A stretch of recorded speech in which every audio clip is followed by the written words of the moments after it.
राधे राधे। त्रिनेत्र भाग्य में आप सभी का स्वागत है।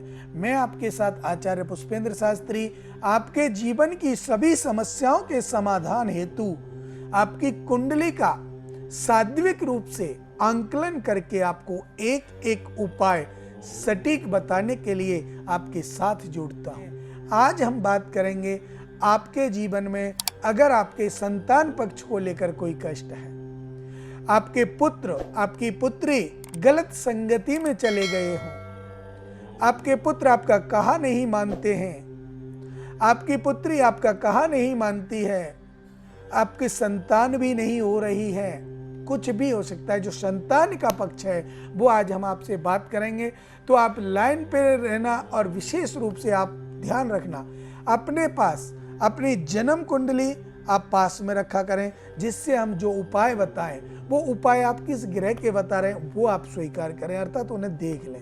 नोटबुक आप पास में रखें, पेन कॉफी आप रखें, अगर कोई उपाय बताया उसको नोट कर लिया, लिख लिया, उससे आपके जीवन में जो समस्याएं आ रही हैं वो निश्चित रूप से दूर होंगी, उसमें कोई भी समस्या आपके जीवन में नहीं आएगी। ध्यान रखिएगा, संतान को लेकर के बात है, तो आगे मैं आपको बताना चाहता हूं कि हमारी जो संतान है वो ऐसा कौन सा उपाय करें जिससे हमारी संतान हमारा कहा मानने लगे, या जिन भाई बंधुओं को माता बहनों के संतान होती नहीं है, मेडिकल कोई प्रॉब्लम नहीं है, संतान फिर भी नहीं हो रही है, तो ऐसा क्यों, कारण क्या है? अगर ऐसा सब कुछ है तो निश्चित रूप से आप ध्यान रखें कि ऐसा कोई ना कोई कारण आपके जीवन में आएगा, और हम चाहते हैं ऐसा कोई कारण आपके जीवन में ना आए जिससे आपकी संतान आपका कहा ना माने, अर्थात आप जो भी कार्य करें आपकी संतान आपका कहा अवश्य माने। तो वो उपाय क्या है? देखिए, शुक्रवार और गुरुवार के दिन आप 3 केले, प्रत्येक गुरुवार की बात बता रहा हूं आपको, प्रत्येक गुरुवार को 3 केले खरीद करके किसी गाय को खिला दीजिए, या किसी जरूरतमंद को दे दीजिए, या आप किसी ऐसे व्यक्ति को, ब्राह्मण को आप दे सकते हैं। 3 केले, ना तो 4 हो ना 2 हो। ध्यान रखने वाली बात है, आपके बच्चे आपका कहा मानेंगे, आपका जीवन सफल होगा। देखिए, माता पिता को चिंता होना संतान के पक्ष में स्वाभाविक है, क्योंकि जब बच्चे हमारे 41 वर्ष के होंगे, 41 ईयर्स हमारे बालक हैं, तो क्या हमें चिंता नहीं होगी कि उनकी शादी भी होनी है, बच्चे भी होने हैं, सब कुछ है? तो चिंता तो माता पिता को होती है, और चिंता चिता के समान होती है, अर्थात जो चिंता करता है उसका शरीर अंदर से खोखला हो जाता है और उसके कारण उनका जीवन निरर्थक हो जाता है। कथाओं में विष्णु पुराण में लिखा हुआ है, विष्णु पुराण में लिखा है, चिंता को मिटाओ, चिंतन को बढ़ाओ, चिंता परास्त तो चिंतनाग्रस्तः, चिंता को परास्त करो मतलब हटाओ, हराओ, और चिंतन को बढ़ाओ। अब चिंतन क्या है और चिंता क्या है? लोग कहेंगे कि चिंतन और चिंता में क्या फर्क है? शिव पुराण में भी लिखा हुआ है, शिव जी ने कहा है कि चिंता को चिंता नाशम, चिंता नाश कराती है, चिंतनम उदित्य विद्या रूपेणा, चिंतन जो है वो उदित होकर के आपके जीवन को सफल बनाता है।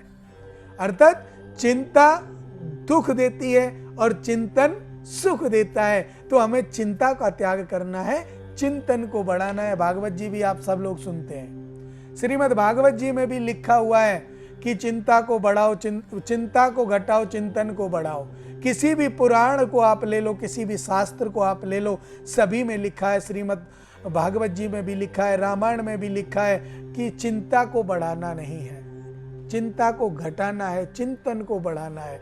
तो ये जो हमारे माता पिता चिंता करते हैं, बच्चों की शादी नहीं हो रही है, या बच्चे उनके सहयोग के नहीं हैं, या बच्चे उनकी बात नहीं मान रहे, तो वो ऐसा बिल्कुल ना करें। हमारे बताए हुए छोटे छोटे उपायों को अवश्य करें।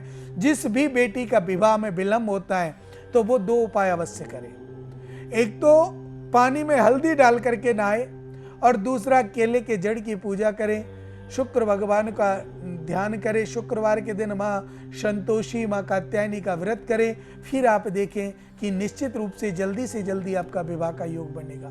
लेकिन इन सब को कुंडली देख करके कराना चाहिए। देखिए कभी कभी ऐसा होता है कि हम उपाय करते हैं, जैसे मान लीजिए अभी मैंने बताया आप गुरु का उपाय कीजिए, केले की जड़ को पूजिए, और अगर गुरु आपका मारक ग्रह का स्वामी है तो आप केले की जड़ का पूजा करने पर आपको निश्चित दुख होगा, आपका विवाह नहीं होगा।